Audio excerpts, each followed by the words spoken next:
नमस्कार. आज आपण थंडीच्या दिवसामध्ये खाण्यासाठी छान अशा बिबड्या बघणार आहोत. काही ठिकाणी याला पेंडवड्या देखील बोललं जातं. तर त्यासाठी मी इथे काही हिरव्या मिरच्या आणि लसूण घेतलेला आहे आणि हे आपल्याला मिक्सरला ओबडधोबड वाटून घ्यायचं आहे.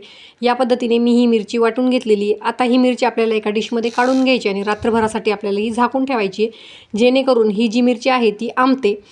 नंतर मी ते एक पाववाटी मध घेतलेले होते, ते मी 2 ते 3 तासासाठी पाण्यामध्ये भिजत ठेवलेले होते. आणि इथे मी लसणाची पात बारीक चिरून घेतलेली आहे. ही आपल्याला मिक्सरला फिरून घ्यायची आहे.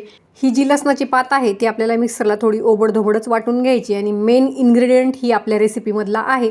1 वाटी मी बाजरी भाजून ती मिक्सरला ओबडधोबड वाटून घेतलेली आहे. रवाळाचं टेक्स्चर त्याचं असायला हवं. थोडीशी मी हावरी ते भाजून घेतलेली आणि तीही थोडीशी आपल्याला जाडसरच वाटून यात टाकून घ्यायची. आपण जी लसणाची पात मिक्सरला वाटलेली होती ती मी इथे टाकून घेतलेली आणि आंबलेली जी मिरची आहे तीही यात टाकून घ्यायची आणि हाताच्या साहाय्याने व्यवस्थित आपल्याला हे सर्व जिन्नस ह्या पिठाला लावून घ्यायचे. मठ जे होते ते मी भिजून मिक्सरला फिरून घेतलेले आहे. चवीपुरतं आपल्याला मीठ टाकून घ्यायचं आहे आणि दोन्ही हाताने व्यवस्थित संपूर्ण मसाला आपल्याला ह्या पिठाला चोळून घ्यायचा आहे. ही जी बिबड्यांची रेसिपी आहे ती बनवायला खूप सोपी आणि चवीला खूप छान लागते. कधी कधी मधल्या वेळेमध्ये भूक लागली की पटकन अशा ह्या बिबड्या घ्यायच्या, त्यात भाजून तेल टाकायचं आणि मग मस्तपैकी एन्जॉय करायच्या. आता बघा त्या पिठाच्या मी इथे बिबड्या बनवायला घेतलेल्या आहे. या पद्धतीने छोट्या छोट्या पुऱ्या आपल्याला करून घ्यायच्या आहे. लसणाची पात बघा छान दिसते त्यात.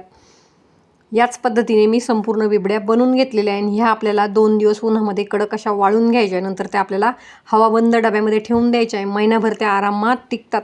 आता लसणाचा सीझनही चालू आहे, तर तुम्ही ही रेसिपी नक्की ट्राय करा. आवडल्यास चॅनलही सबस्क्राईब करा आणि व्हिडिओ बघितल्याबद्दल धन्यवाद.